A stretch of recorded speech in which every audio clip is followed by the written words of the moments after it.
Hey, this is Bret the Hitman Hart, the best there is, the best there was, and the best there ever will be. And you're listening to the Smacked Raw podcast.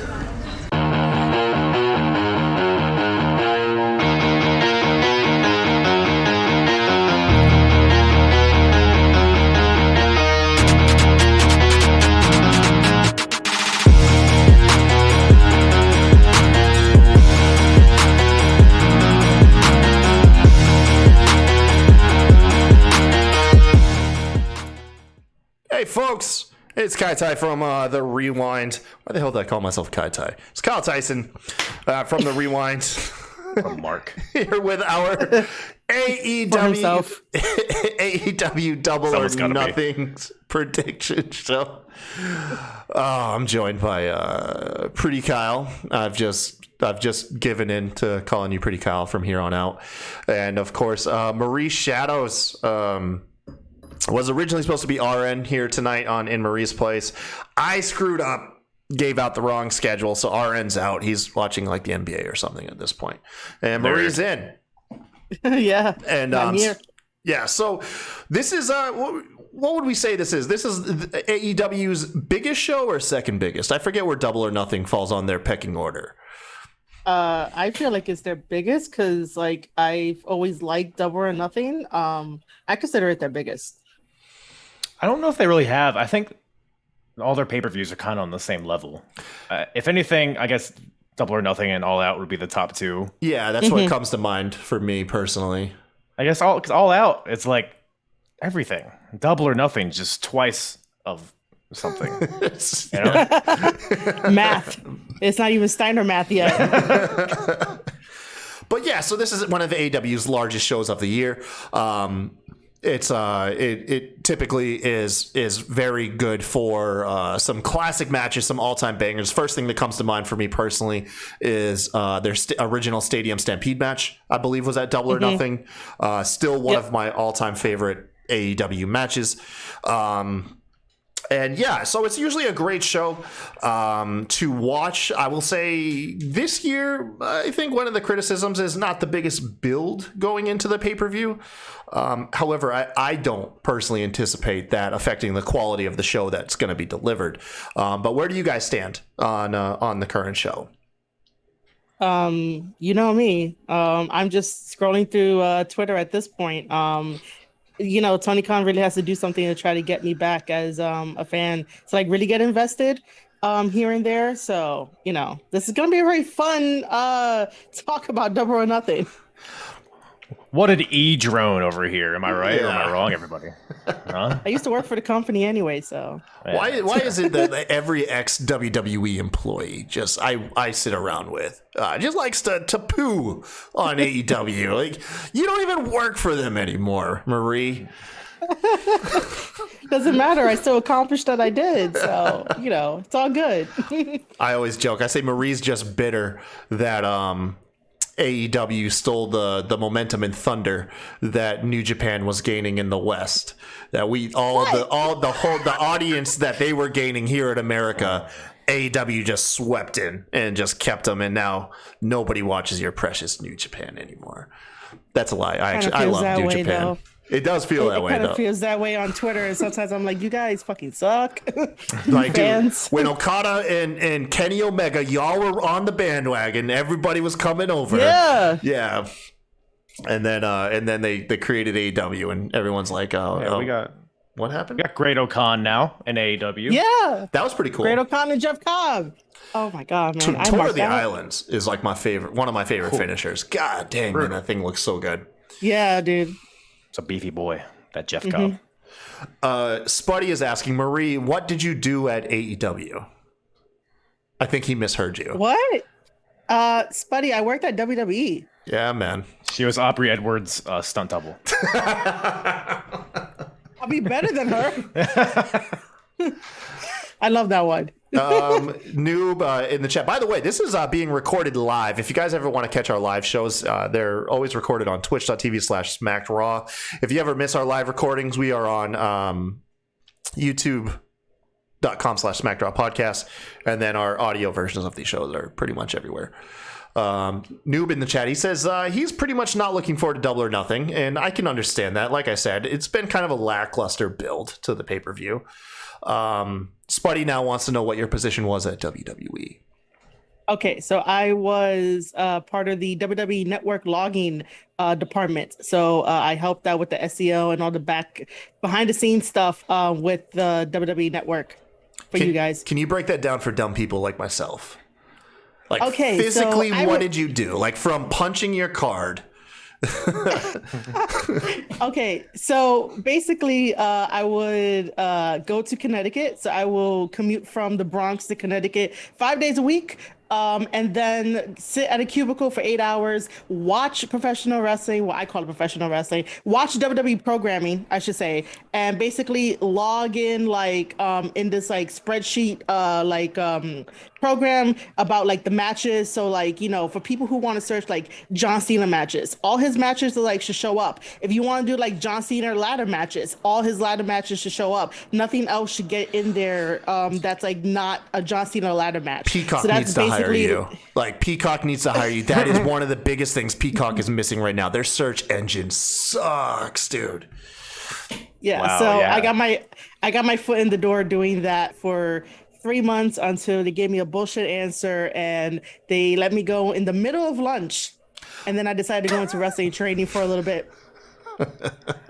What were you doing? Were you like at like catering, talking shit about the refs? Were you just telling them? No. No. Like, I honestly don't know because they told me that I messed up on 3 days worth of logs. And I was like, excuse me, you hire people here that don't know shit about your company. And you tell me that like I messed up on 3 days worth of logs. Like, I do remember there was one time where like I forgot to put in the main event on an NXT takeover. Here it is. Because I was watching it as a fan, but the supervisor was like, why did you forget the main event? And it was Ciampa versus Gargano for like the 1 millionth time. And I was like, oh shit, I'm so sorry. So like I went back, I did it. And then we're going to call him Adam number 2, who's no longer there. He got released during like 2019 or 2020. Good riddance, he got released Adam. anyway. Yeah, because he was a douchebag. So we go out. We go out, we talk about it, and then he's trying to like scold me. But I told him, I'm like, don't you think I'm beating myself up because I messed up on like WWE's work? Like, you know, I take this shit with pride. Like, I fucked up, but I got it done. And he's like, all right, I understand. Go back. And I was just like, yeah, man. There was that one time that I defended the Bullet Club at WWE, and you're not supposed to do that because they don't that's like. a wrap. Yeah. No. Okay. There it is, folks. There it is. It's all unfolding. Listen, man. Listen. I told okay. So after they let me go and I went to the big event and I met Matt and Nick before they did AEW. I told them the story that like I defended Bullet Club and I was like, yeah, dude, I defended you guys. I defended Bullet Club because again, we were in there all together. We were watching WCW and on the screen it's Hogan and Eric Bischoff and the NWO and one of my coworkers were like, oh, so, you know, they, meaning the Young Bucks, you know, stole the Too Sweet. And I was like, no, Kevin Nash said it was okay for them to use it. You know, like they have permission. And then Adam number 2 was like, oh, you can't tell Marie anything because she's a Young Bucks fan. And I gave him the only look.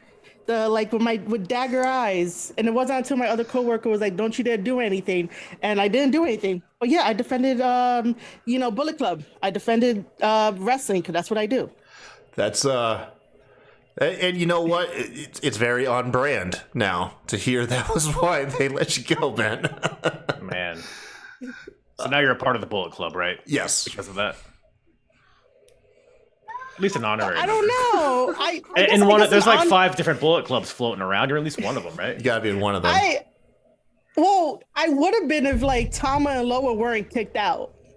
If Tama and Loa wasn't kicked out, then I'll still be like part of the Bullet Club. Like now I'm following Tama, so I'm part of like I guess main unit, and then now with the United Empire, since I asked if I could be there and fill their Puerto Rican quota, so you know that works out too.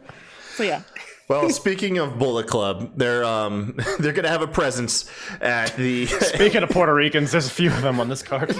Yeah. Okay. Look, I'm just trying to segue into like what we're here to talk about. Okay. But Thank you for the story, because actually I've been waiting for that exclusive, Marie. So awesome. Thank you so much. You're welcome. And I'm going to use that against you every time you're on the show now. But that's totally okay, man. I love wrestling. I'll defend it no matter what. You know me. Awesome. Hey, but listen, we are here to talk about AEW Double or Nothing. That's coming up this Sunday, right? Yes, Sunday. Yeah. Sunday fun day. I forget when they're doing Saturday and Sunday shows, but yeah, this Sunday, looking to be another long show. And we're here. We're going to give our predictions on it. So here we go. Kicking off. We're going also by Wikipedia. By the way, you can thank Pretty Kyle for this list that he brought to my attention. I'm going by photos. Yeah. So kicking off what is probably going to be on the buy-in on YouTube, we've got the Hookhausen, the team of Hook and Danhausen, taking on the team of Tony Nese and Smart Mark Sterling. And then what we'll do is we'll gauge our excitement. We'll do a little bit of homage to Bama Dave and his check your temperature style of things. We'll just gauge your level of excitement for the match, and then who you think you believe will win. I'll kick this one off. Honestly, I'm excited to see Hook and Danhausen team together. I want to see their in-ring dynamic. I think they have like some chemistry. And I also think that they are a lock to pick up the win and get a win for the faces. What do you guys think? Agreed. Yeah, the storyline, it is what it is. It's fine, personally, but I'm sure it'll be fun. The in-ring aspect, how it translates to in-ring, I'm interested to see how that goes. But yeah, Hookhausen, I think, is the easy win here. Yeah, I mean, I wouldn't mind them winning. I would just say that I'm just cold for this one. I thought that if Tony Nese was going to come into AEW, at least he'll be like different, and he'll be actually like doing something. And I'm like, I don't even know what you do anymore, bro. Like, are you still there? Are you still like on dark and shit? I think Tony Nese is just Tony Nese. I think what you see is what you get with that man. Which is true. I just want us to talk about him more, and like, for him to do stuff, maybe like throw himself in like certain like maybe championship contendership and whatnot, like rather than having the TNT belt always have to be now what it feels like the two same people, like I want some of these guys to have that like confident edge where they're like, yo, I don't even care about the rankings. I'm going to go in here and get some gold because I was never promised in like, my previous employer or whatever. Like, go in there and like take what's yours. If like you want to come out and be like, I'm Tony Nese, I want to flex and everything. Like go in there and take what's yours. I've never been a fan of Danhausen because I just don't like, he's not for me. Okay.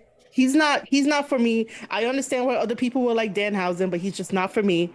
Hook, I just don't want to buy into the hype of everyone being like, oh my God, he's so good. When I'm like, yo, if the only way that Hook can hook me, with all puns intended, if he does a 60-man Iron Man match and proves to me that he is as good as his dad and also as good as a technical wrestler. I don't think anyone's coming out saying Hook is like the next greatest wrestler on the planet. I think people are just excited that he's a young, good-looking kid, and he's got just something catchy to him. You know what I mean? He's got an it factor when you see him.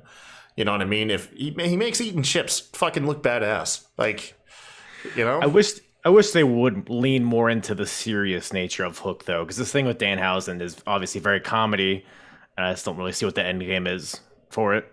So it's high school, and it's to lean into the bromance, so all the girls can watch and they can get their female viewership up. Because, like, what girl doesn't want to see like two guys in a bromance or whatever? Danhausen getting his face paint all over Hook's abs. I was about to say, all the smear and shit. Yeah. Oh my God. No, they're just gonna be the odd couple duo, and then Hook's gonna be heel. You know what I mean? It's just right now everyone's high on him, so like why not pair him with somebody else that's a really fun baby face? And I hope he turns on Danhausen in this match. Just right away, right? Yeah. And walk out, right? Yeah. That'd be interesting. I'm all for it. Yeah, so all three of us are unanimous, though. Hookhausen for the win. Yeah, I wouldn't mind. Well, yeah. It's who you think. Unless, I wouldn't mind. Unless Tony Nese brings back the jacket that had like the cutout where his abs go. I think that's what he's been missing. So if he brings that back, then they'll win. But if not, Hookhausen. All right. Next up, probably the biggest lock of the evening. The TBS championship match with Jade Cargill with the baddie section in her corner versus Anna Jay. To be honest, I completely forgot this match was even happening. I feel like it's a lock for Jade Cargill. What do you guys think? Yeah, I feel like this was just kind of hastily put together in the past week, unless I've been missing. I mean, it's not, I miss things on Rampage sometimes, but I feel like I haven't heard about Anna Jay in a long time, and now she's just randomly in a TBS title, which, by the way, she's already had a TBS championship match against Jade, like, not that long ago, so oh, yeah. Weird one. It's a weird one. Yeah. We haven't really been given a reason. I saw the promo on Dynamite where Anna was like, oh, I know I lost the first time, but ever since then, I've gained knowledge from people like Ruby and Sheeta, and it's like, that's kind of a vague reason that you think you could beat Jade now. So, yeah, like you said, I think it's a lock. I don't think Jade is going to lose for a very long time. I think she'll get to like 100, or maybe she'll like lose at 99 or something, but I don't think we're anywhere near her losing. Oh man, imagine she does lose at 99. But yeah, I don't see the championship title changing hands at this point. Jade just does a phenomenal job with marketing and getting people on her side, getting people to talk, and having the baddie section, even though I'm not like 100% on board with it. But like 50%, I'm like, okay, this works. Like, even seeing her live, I automatically knew, like, when she came out for like her entrance, I was like, yeah, she's gonna be a big star. Where people are going to talk about her. People are going to be like, they always want to have Jade somewhere. I do feel bad that Anna Jay is in this situation because we just know that Jade is going to go over. Yeah. Yeah. For one, I'm all for Sunny Kiss, though. I feel like Sunny Kiss needs to get in that in that baddie section, by the way. I feel like it's a perfect fit for Sunny Kiss. Yeah. Speaking on Jade, I think my theory is not so much to get to 100 wins, just because I feel like that's definitely going to take a minute. I feel like she's destined to be one half of the first women's championship head-to-head matches. Like, she'll fight at some point whoever's holding the AEW women's championship match. I feel like that would be a fitting first loss for her, would to be to just hit, because do you all see it as the AEW Women's Championship being superior to the TBS title? Because, I mean, the TBS title, I mean, I'm not going to lie, it feels unique to Jade. I feel like that title is designed just for Jade. But I feel like on anybody else, it's an easy way to say, like, okay, the women's title is the major title, and that TBS title is like the mid-card title. Yeah, the mid-card. Just not while Jade holds it. Yeah, I mean, whoever beats Jade for the title, I feel like whoever beats Jade should win the title. So I don't know if I'm all for the title versus title thing, but yeah, to your point, like whoever wins it, because right now it's like the Jade title. It's the title that the undefeated huge girl holds, but then whoever wins it from her, and now it's just another woman that's a champion. So, but who knows? Maybe the person that beats her isn't even on the roster at this point. Yeah, I'm gonna probably have to agree with that. Like, when they first came out with the TBS title, I was like, oh, this is like, a nice, like, TV title, because it's obviously representing the network. And I personally believe that, if you have the AEW women's title, it should have a different feel to it. I just hope that when they do make the decision of Jade losing the title, the next person in line, whoever that is, can still elevate I guess we're going to call it like the TBS, like division, like that part, because if you give it to somebody and they don't elevate it, then like, what was the point of even taking it off Jade? So it's a little tricky, when we get there. Yeah. So it's interesting. Moving on. Next up, House of Black, Malachi Black, Buddy Matthews, and Brody King, taking on Death Triangle, with Pac, Penta, and Ray Phoenix. Correct me if I'm wrong. I thought I mean, I'm happy and not, but oh gosh, what's his name? Help me out here. I don't know. Yeah, get a description. Something. Sammy Guevara's best friend. El Fuego? Yeah, El Fuego. I thought he was going to be part of this. El Fuego. I think that's I can't stand that dude. Yeah, I think it's just like a stand that dude. Rampage feud to kind of build to Yeah. the. I'm honestly kind of confused about this build. I feel like for one, we've seen this before, Yeah. like whether it's like a Yeah. tag team match or single, like just different iterations of it. Plus, like I don't know, I feel like it hasn't been featured on Dynamite in forever, and if it is, it's like a really quick promo. So, I look, it'll be a banger of a match for sure. Like, how could it not be? Looking at the people in it, but the feud, I'm ice cold on the feud personally. Yeah. Go ahead. Go ahead, Maria. I'm sorry. Oh, okay. I mean, I'm just gonna pick Death Triangle because I'm really tired of like this feud anyway, and I feel bad for I'm gonna call him Buddy Matthews anyway, even though it's Buddy, whatever he goes by now. I feel bad for him because he's such a great wrestler, especially if you watch him like on New Japan and like other places. I'm just like, bro, you don't need House of Black. Like, get the fuck out, man, and make your own like legacy. But yeah, Death Triangle will be my pick just to end this whole shit. Yeah, so this does feel like a weird territory to me, where because it feels like for one it could be great feud, but it's also been going on forever, and then it also feels like both teams kind of need this win. Like House of Black really needs to get on from Death Triangle and El Fuego. And really needs to be pushed towards something big because House of Black really, in my opinion, should be one of the biggest acts in AEW right now. But then you could honestly say the same thing for Death Triangle and everybody involved in that.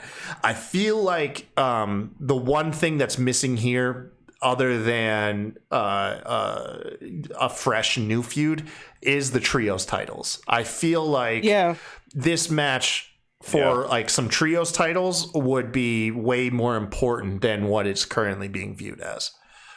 Yeah. And also to add on, almost every member of Death Triangle, I think except for Penta, got like injured. So like, you know, injuries is not in their favor. Like it's not, like Pac had some like travel issues and stuff. Yeah.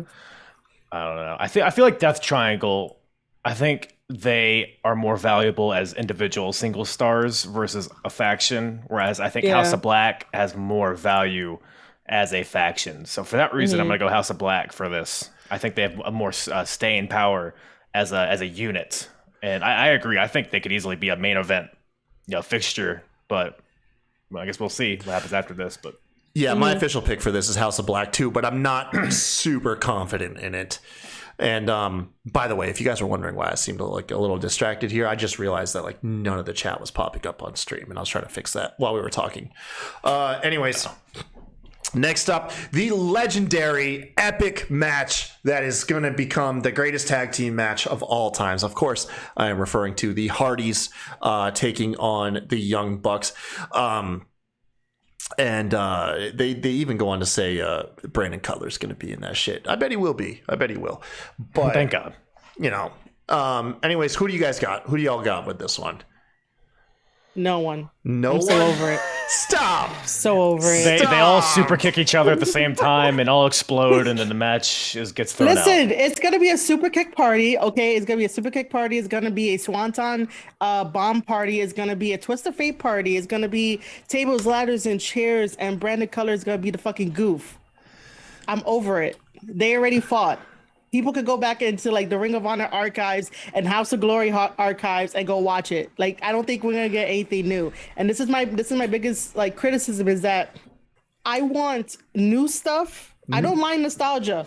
I just want new stuff that can elevate divisions, elevate wrestlers, put them on the map. This is new, though. Not everybody is. It is new. Not everybody is a hardcore historian fan like you that can rattle off all of these obscure promotions. Hold on now. This match happened in a company that is now owned by AEW. Yeah, man. So therefore, we should, as all of us AEWers, should know about this that it already happened. Yes. It does. I'm okay with them revisiting it, but I wish they would approach the build as if they're revisiting it. Like they're playing off of what happened, whatever it was, 6 or 7 years ago. But it feels like they're kind of like starting over as if nobody has ever seen that match before.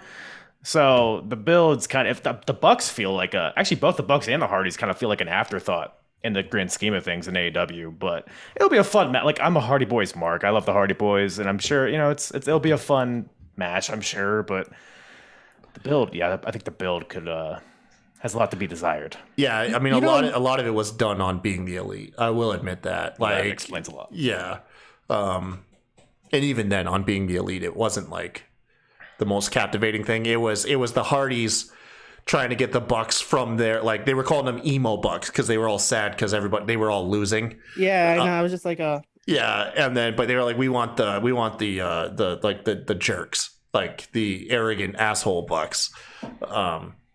You know what I would like, right? To make me invested in this without watching any build up is that if the Young Bucks decided to just do ground submission and strikes to get the Hardys off of their game, because it might not be even because Matt Hardy is also a technician and Jeff is the high flyer, but just to take them off their game and to show the fans that they could do more than just super kicks and spots and flips. Like, if they change up their style, the Young Bucks change up their style because it is their company, and for the longevity of it, like, just go into strikes and submissions and like get them grounded so that way we know that you are the best tag team out there. It just bothers me sometimes. You gotta like reinvent yourself sometimes rather than doing the same old stupid shit that you do. This is not the match to do that, Allison. Everybody would turn on this match.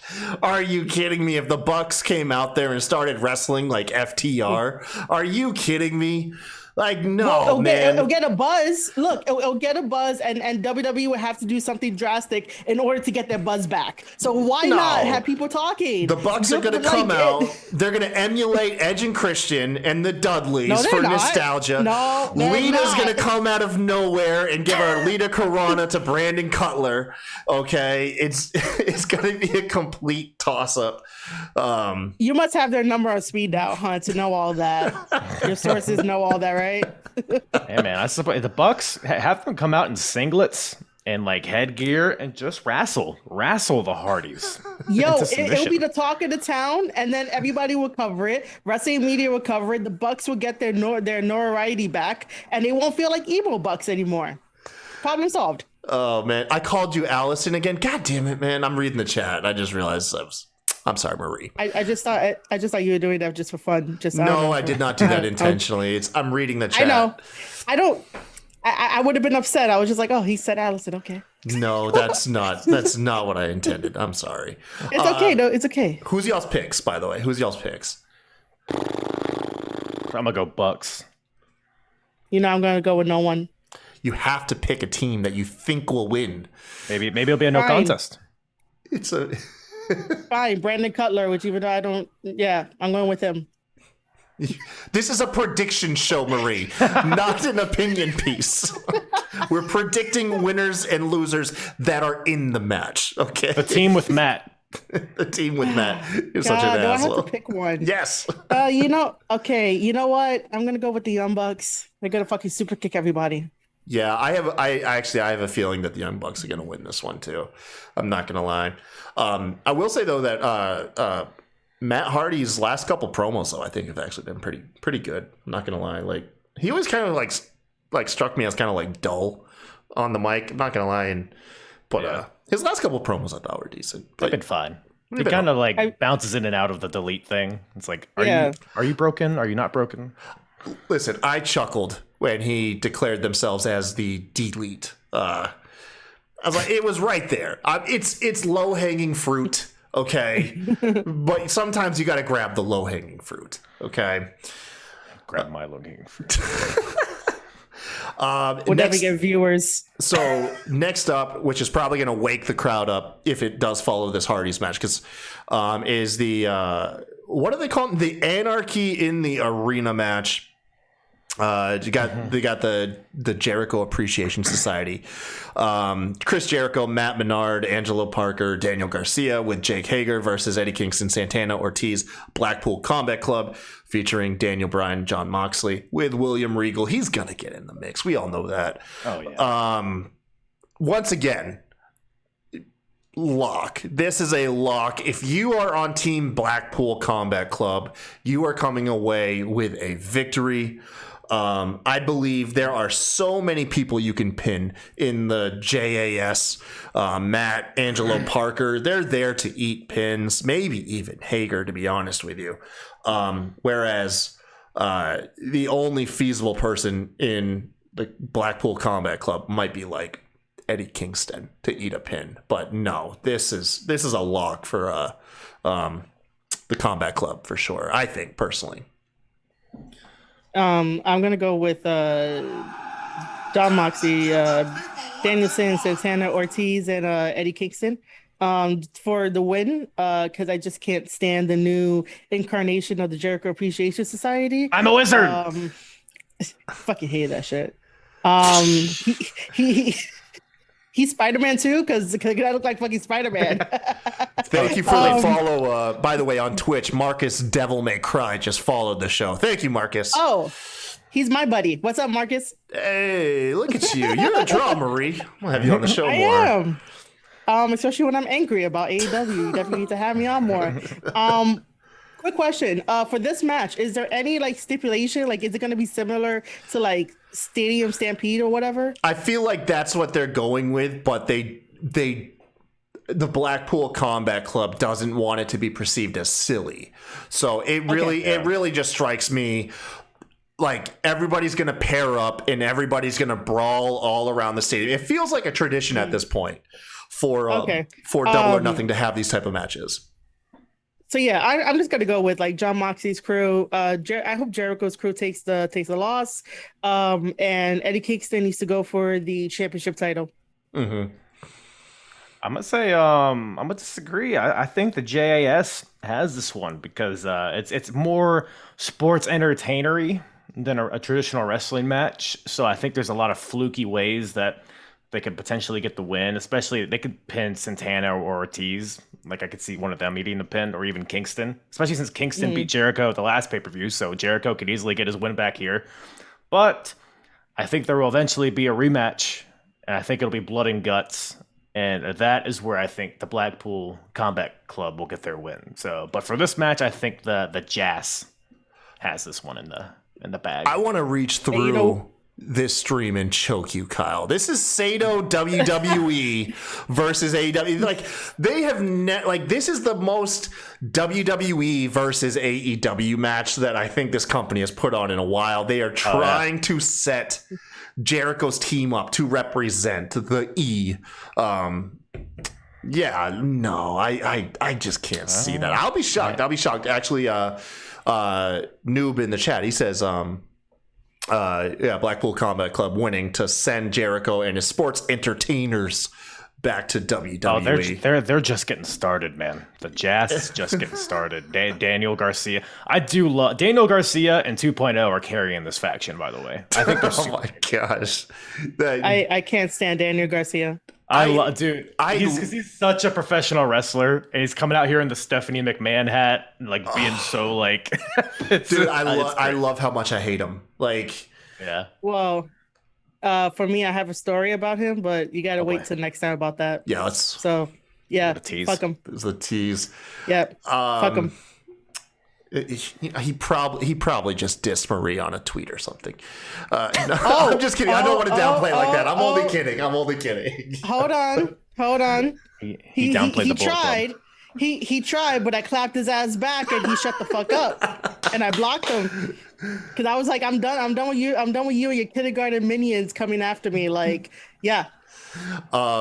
Marcus says, I feel like a lot of people will enter into the Forbidden Door this pay-per-view. Yeah, actually, that's a good point.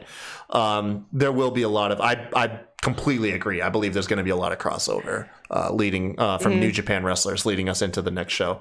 Yep. Next up, this is my match of the night right here, folks. I feel like this is going to be like the peak of the crowd. MJF taking on a surging Wardlow. This guy's popularity is growing at such a rapid pace. This is probably one of the best long-term stories that AEW has told to date, is the ascension of Wardlow. I think the crowd is going to be white hot for this. Who do y'all got? With this one, I'm a little worried. Okay. only because like naturally I want to say Wardlow wins just because.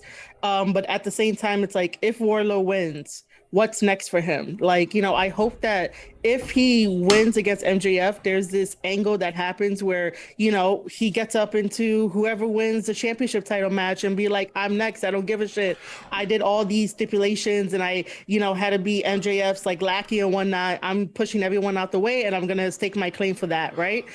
In the event that Wardlow doesn't win and MJF goes on, what does that mean for Wardlow? Like, I feel bad because it's a really double-edged sword, and I'm like, as much as the story, could have been better with different, ideas out the box. I just worry about what's going to happen with Wardlow. Is it going to hurt him if he wins? Is it going to hurt him if he loses? And the same thing goes for MJF. I'm just worried about this one, but I do want Wardlow to win to get his happy ending. I just don't know where we go from here. I forgot. I do apologize. But yeah, the stakes on this match is, of course, it's all surrounding Wardlow's contract. He wants to be released from this MJF contract. So if he wins, he'll be granted his release from MJF. But if MJF wins, Wardlow will be permanently banned from signing with AEW. So I feel like that tells the story of Wardlow winning, because otherwise the story is he's no longer allowed to wrestle in AEW. He's not allowed to be employed by the company. So I feel unless they give him a mask. That's the only loophole. Stop with your WWE tropes. Yeah. Your Mr. America Hulk Hogan bullcrap. This is why I decided to go to college to be a writer, so I can help you guys out with these fucking loopholes and get new stories to come in. But yeah, so I mean, obviously, like I think Wardlow's gonna win, and it'll be cool because it'll be like right there on the Titantron. We'll get like the like the Twitter AEW graphic, like Wardlow is all elite. It'll be right there in the stadium. There'll be like we're fireworks, have balloons coming down, balloons. What if Wardlow loses and then signs with ROH? Oh shit! Oh yeah, see, a loophole. Look at you. Or even New Japan, and then we have the Forbidden Door show, and then there's a whole thing. Oh shit! Yo, if he signs with New Japan, I would be so happy. I would be like, yep, we gotta put him in the G1. Yeah, I would actually love to see that. That'd be very interesting.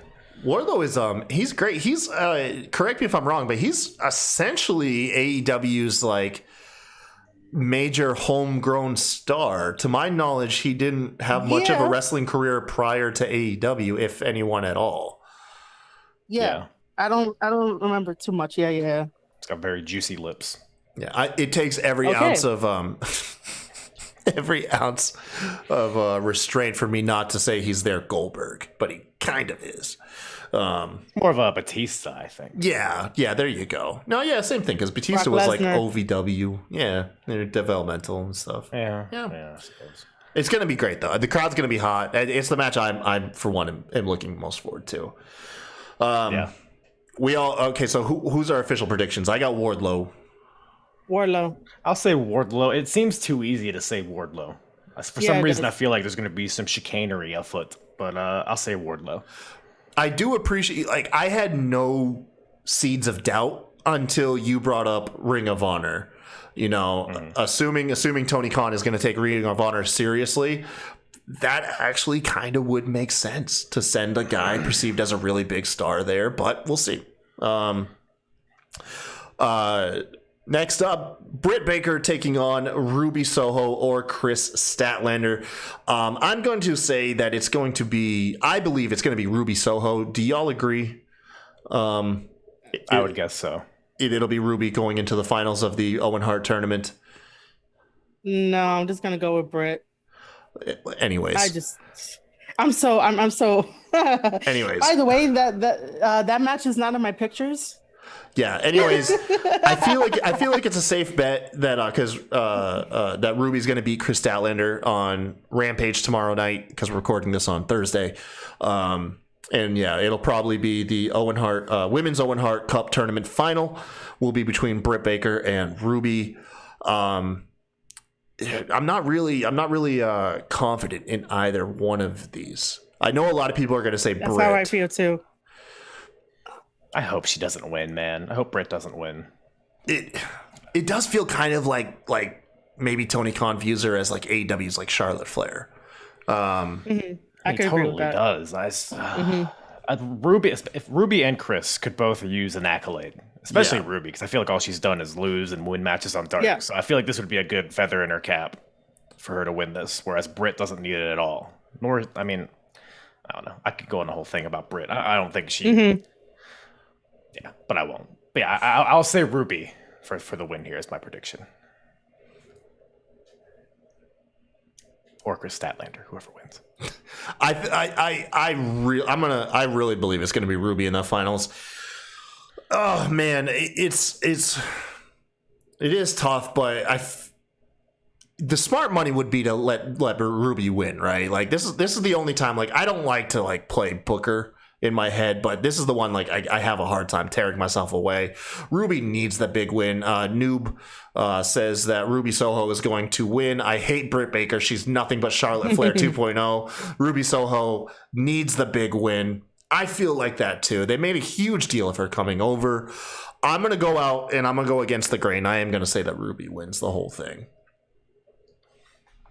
Agreed. Okay. Hopefully, as long as we don't get a Britt Baker, Adam Cole, power couple, Owen Hart champions deal, like that would be the worst case scenario. Yeah. Most likely that might happen though. It has that feeling, but that leads us to like, you know, the good possibility of a swerve to subvert our expectations. You know what I mean? That would be a perfect pivot for us. But that does bring us into the men's Owen Hart Cup tournament finale. Samoa Joe taking on Adam Cole. Who do y'all got? Unfortunately, I got Adam Cole, even though I adored Samoa Joe. Yeah, Adam Cole for sure. Another, again, like a guy who he's coming off of 2 losses against Hangman Page. It feels like he hasn't won anything significant since being there, so this would be a good feather in his ponytail. Yeah. The other thing, the other thing too is that like let's just play this out with actually I shouldn't say let's just play this out. Let's talk this out about if Samoa Joe does win the Owen Hart Cup tournament thing, right? He's currently in this storyline with like Sanjay Dutt and Jay Lethal and the big Statman Indian Singh wrestler. Hey, put some respect on Singh's name. Hey, dude, like I don't even know his name, so thank you for letting me know. So we have that going on, and that's like a Ring of Honor thing. Like I don't see Joe ever doing the whole stupid thing of, "Whoa, Jay Lethal, I won the Owen Hart Cup tournament. You weren't there." Like it wouldn't make sense to include that in the story if Samoa Joe won. So that's why I'm just using common sense to be like Adam Cole is gonna win. Well, unfortunately, I feel like that's what's going to lead to Adam Cole's win. Is I feel like we're going to get some interference with Jay Lethal and Statman Singh. I feel like they'll get involved in the tournament and cost Joe the win. Yeah. So I can see that. That's kind of like how I'm perceiving Adam Cole's victory here. Coming up is the Triangle Tag Team Championship match. It's going to be Jurassic Express, Jungle Boy, and Luchasaurus, with Christian taking on Team Taz's Ricky Starks and Powerhouse Hobbs, going against Keith Lee and Swerve Strickland. How fast has Keith Lee and Swerve Strickland become one of AEW's best tag teams? It is crazy. I don't know if you guys are buying into it, but man, it feels fantastic seeing them out there together, man. Yeah. I mean, I was gonna say that I want Hobbs and Starks to win the titles. I think it's time to take the titles off of Luchasaurus and Jungle Boy for now.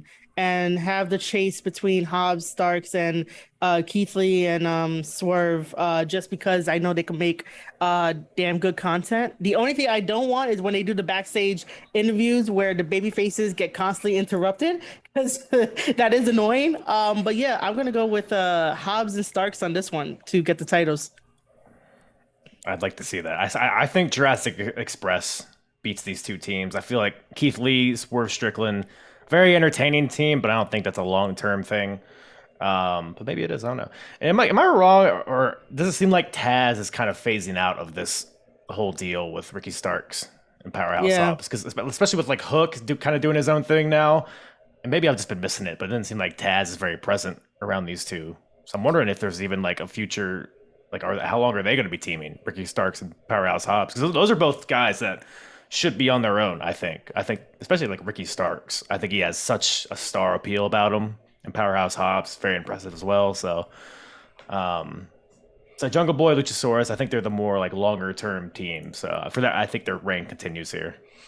Yeah, I'm kind of torn. You know, it's cool you brought that up because I wasn't actually thinking that myself, but it does feel kind of like the same thing that's going on with the Pinnacle is there hasn't been an official breakup, but you're seeing less and less interaction between the faction, and they're more or less just still continuing to use the name while they're going off doing their own thing. However, I do believe that Ricky Starks and Powerhouse Hobbs are going to continue being a duo along with Keith Lee and Swerve Strickland, just because how congested the main title scene is right now. Right. So you pivot to making like good tag teams. I feel like there's a very good flow going on, especially with Ricky Starks holding that FTW championship. I feel like that adds an extra layer to give the perception of he's still doing like a singles thing. And then, like I said, Keith Lee and Swerve Strickland feels like that's like the best deal. If we're not going to get them with the TNT title or the main title, the next best thing is keep them in the elevated tag scene. With all of that being said, the story being told here feels like it's the Jurassic Express coming up short in a lot of matches, and this is their chance to overcome again, which is weird considering they're the champs. So I don't know why you tell like a loser story when you currently have the titles. But I'm going to go against what would be the norm, which would be Jurassic Express winning. I'm going to say it's going to go to Keith Lee and Swerve Strickland. And this might be where we finally see Christian turn on Jungle Boy. And the disappointed dad becomes like the abusive like stepfather. It's the last straw. Yeah, exactly. Oh, damn. He either walks out on him, or what more likely would happen is out of frustration, he might beat up like Jungle Boy, and they have like a nice little singles feud. So yeah, I'm gonna go with Keith Lee and Swerve Strickland, man. The iron's hot. Strike while it's hot, man. I'd be all for that. I Yeah. love watching them team together. All right, and now we got the women's AEW championship match. Thunder Rosa taking on Serena Deeb. Serena Deeb just constantly proving one of the best female wrestlers on the planet that nobody really knew about until like maybe these last couple of years. I'm really disappointed that they're not bringing up their NWA history, considering Serena Deeb was the one who dethroned Thunder Rosa when Thunder Rosa was appearing in AEW as NWA champion. But who do y'all got in this? I will say that, as much as I respect Serena Deeb and everything that she does and everything so technically sound, I would like her to get the belt. However, I think that, the belt should stay on Rosa just because they gave her the short end of the stick when they put the belt on her. And I'm here like, man, like I want to hear more from the champion. I want to know that our champion is still there. Like when we have these conversations, most likely we're going to be like, we kind of remember Jade more than Thunder Rosa, and that's not really like cool. In my book, I think that like if you're a champion, you should be talked about, no matter what, you should be featured in those things. But like Thunder gets like the short end of the stick. For this match in particular, I want Thunder Rosa to retain the belt, just because I want to see her actually blossom and like elevate the division and let her, go out and do what she has to do and have these long promos rather than being cut off. But at the same time, I feel bad for Serena because I'm like, she's been chasing everything. She had a wonderful feud with like Sheeta, and like she still chases. If anything, right after this match, right? Let's say that Serena does lose, just put her to go after Jade. But unfortunately, that may or may not expose Jade a little bit more just because of the technical ability. But I think that the TBS title will be perfect for Serena to have like an open challenge and like try and challenge everybody while Thunder Rosa brings up the women's division, if that makes any sense. Yeah. Yeah, I agree. I think Serena would be a good candidate to be TBS champion because if we're kind of comparing this as like a mid-card title or like an intercontinental title, which at times was perceived as the workhorse championship, Serena Deeb would be a good representation of that because she could just go out there and have like really good wrestling matches, and then you could have like the spectacle and the all the goo with the world championship, the women's world championship. So, but for this match, I think Thunder Rosa is just getting started. I think she's going to end up winning here. The builds, I mean, man, I mean, they had like a couple weeks in a row where they're just having like flat tires of segments, like just bad promos or awkward segments. And then, last night we're watching Dynamite, and Thunder Rosa is actually cutting a pretty good promo for finally, and then she gets cut off. So it's like it just feels snake bit. But Serena, I love Serena Deeb. She's like probably top 3 favorite wrestlers for me going right now. I think she's awesome. And I would love for Serena to get the win here, but I don't think it's her time yet. Noob says in the chat, I'm going with Rosa just to give Thunder some TV time. I know Jade is marketable, but I like Thunder more. But make Thunder Rosa more presentable on TV. I'm going to go against the grain here, and this will probably be my most controversial take. And it's not even that controversial. I feel like AEW waited too long to pull the trigger with Thunder Rosa. I feel like we missed the bus. We did. Thunder Rosa should have got that belt a good time before she actually did. Probably around the lights out match that she had with Britt Baker or shortly afterwards. So I feel like I was saying that, like I said previously, I said the crowd had cooled on her. But I feel like our perception of Thunder Rosa has just been always like, you haven't quite hit where we've all wanted you to. And I feel like keeping that belt on her isn't going to do any favors. I know it would rile up a lot of people who have defended Thunder Rosa, which it should, man. Thunder Rosa deserves to be at the top of the card. But I feel right now Serena Deeb cannot miss. I feel like Serena's killing it in the ring. She cuts scathing, real, believable promos where Thunder Rosa is trying to portray this idol. Serena Deeb is gritty and real with what she says. And I feel like Serena, as the AEW Women's Champion, will make great, would be used great to dispatch every up and coming babyface that isn't ready for the belt. Because there's not much of a division right now that has been built to be ready. I'm sure people can correct me on that, but nobody really comes to mind outside of Shida. And so I think you have Deeb win, and you know what? It's not like the feud ends here and now. But yeah, have that belt hop and go ahead and put it on Deeb. And I'm not saying because she deserves it. I'm saying because honestly, she's the best woman on the roster for that belt, in my opinion. So yeah, I get that. I'm gonna go with Deeb. Although, like I said, the smart money would be on Thunder Rosa if you're gonna base off anything, just because of how recently she became champ. You know what I mean? But I think Deeb is the people's champ, to be honest with you. And then lastly, main event of the evening, your AEW World Championship match. Hangman Adam Page taking on Marie's favorite wrestler, CM Punk. Kyle, who do you got and why? Ooh, this one, I mean, looking throughout this card, I think there's not a lot of locks, in my opinion. I feel like there's a lot of matches that could kind of go either way, and this is one of them.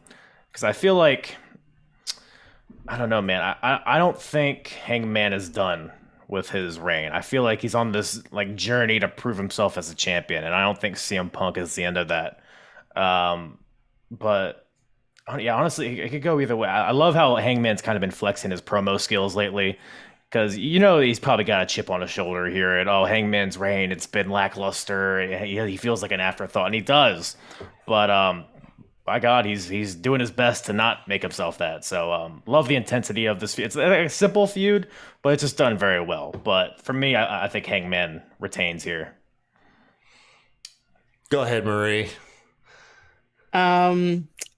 It can go either way. I'm a little tired of Hangman's reign just because I'm just like, yo, you should have had a better reign. Hangman is better for the chase than he is holding the championship title. But then again, I don't like Punk. So I rather see the belt stay on Hangman a little bit longer. And this time after Punk, I need Hangman to be in the spotlight.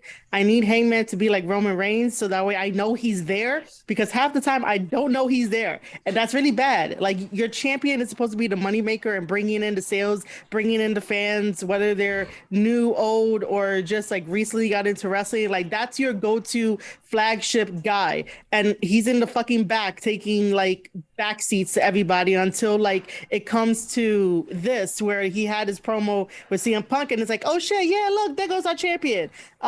But yeah, I just need Hangman to retain just because I don't want Punk to get it. And I need Hangman to be front and center because I'm tired of him being in the back and being forgettable.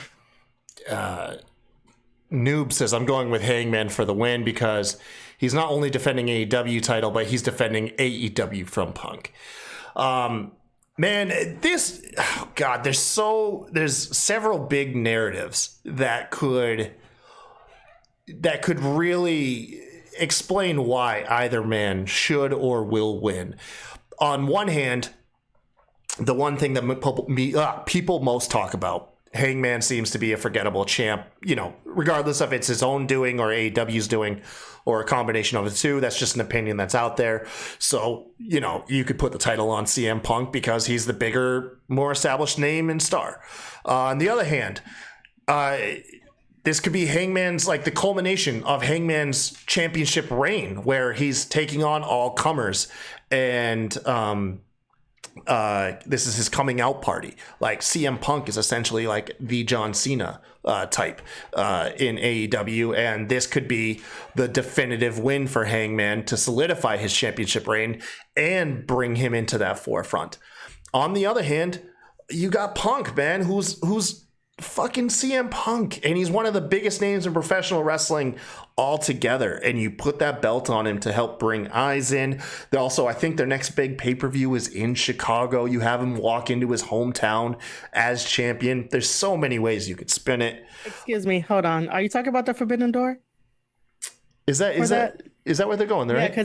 Yeah, so basically Forbidden Door is in Chicago. So let's say, I just want to say this right now that Jay White sold out the Forbidden Door. CM Punk didn't do shit. CM Punk was quiet. He has not said anything. He's a hometown hero. So no. I'm just gonna say no on that. Don't be doing that. Either way, there's many ways that you could spin it that explain why either guy could and will win.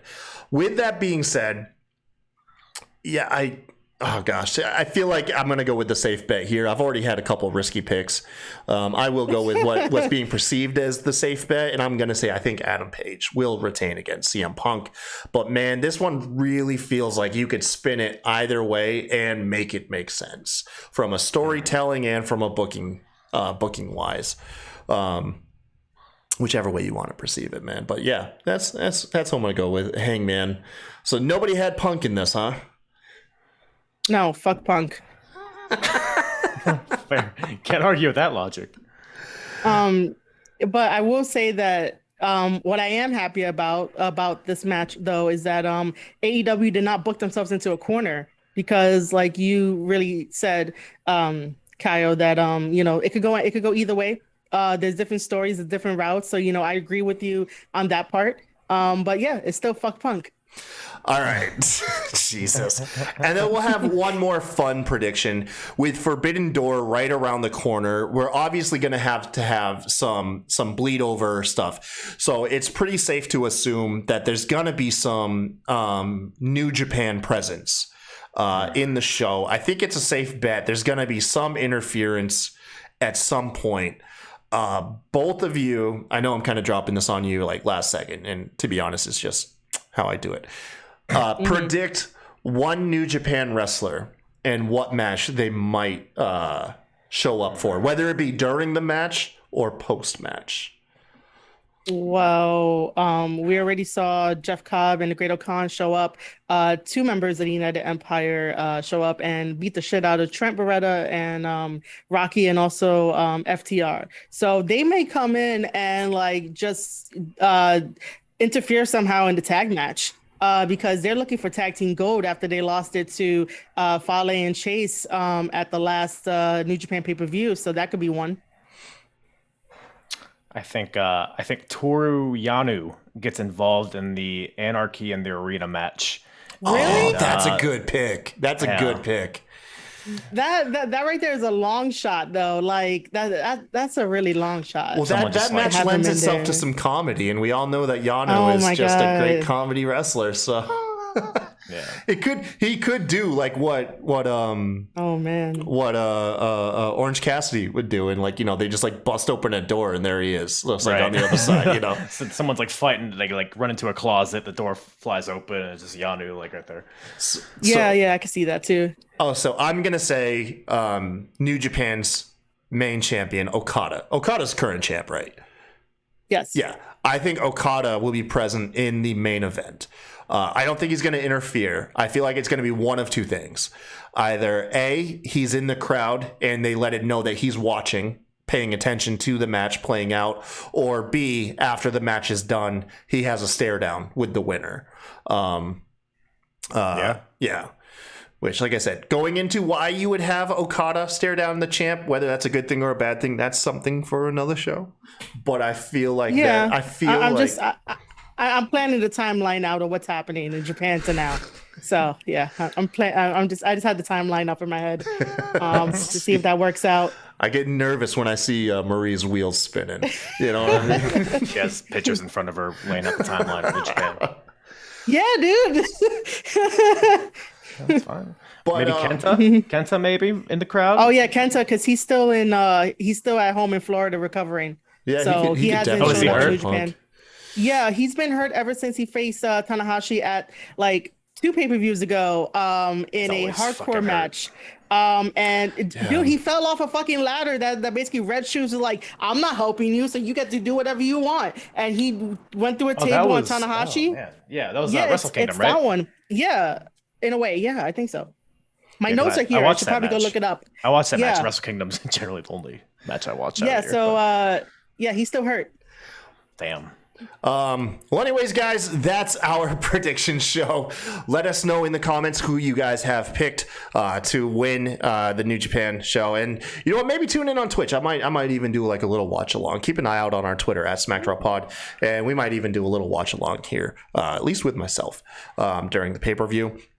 Before we go, Marie, thank you so much for coming on last second. With that being said, I'll give you the honors of plugging yourself first. Go ahead and let us know where we can interact with you, what content you're putting out, all that fun stuff. All right, cool. So this was fun, even though, AEW and myself are just like, whatever. You can find me talk about New Japan Pro Wrestling a lot more because that makes me the most happiest.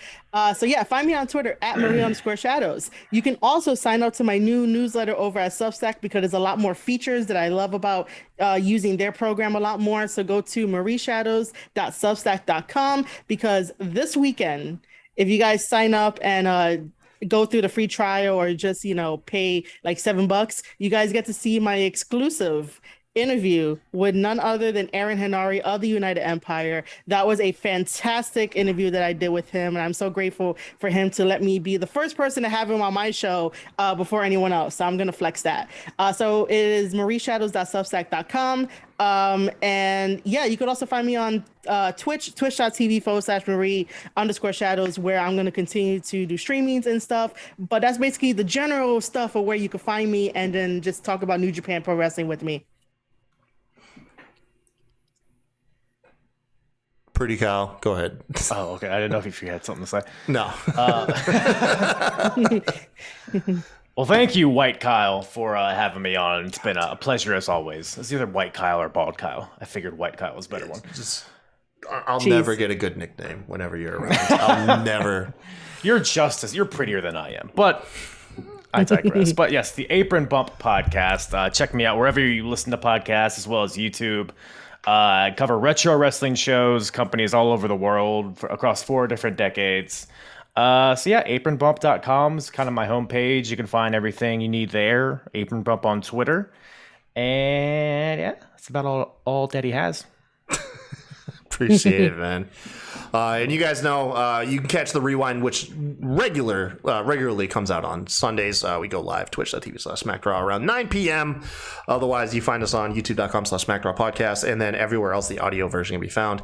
Go ahead and yell at me on Twitter at the Kai Tai Show if you want to play, like, I don't know, like PUBG Mobile or other stupid games. I'm playing video games more and actually kind of having some fun. So yell at me on Twitter or the show at SmackDraw Pod, where you can interact with everybody that's on the show. Myself, RN, Alison, and of course Will Gray, who's a fantastic chef and interview host too, by the way. But thank you guys for tuning in, and until next time, y'all have a good one. Hey, this is Bret the Hitman Hart, the best there is, best there was, and the best there ever will be. And you're listening to the Smacked Raw podcast.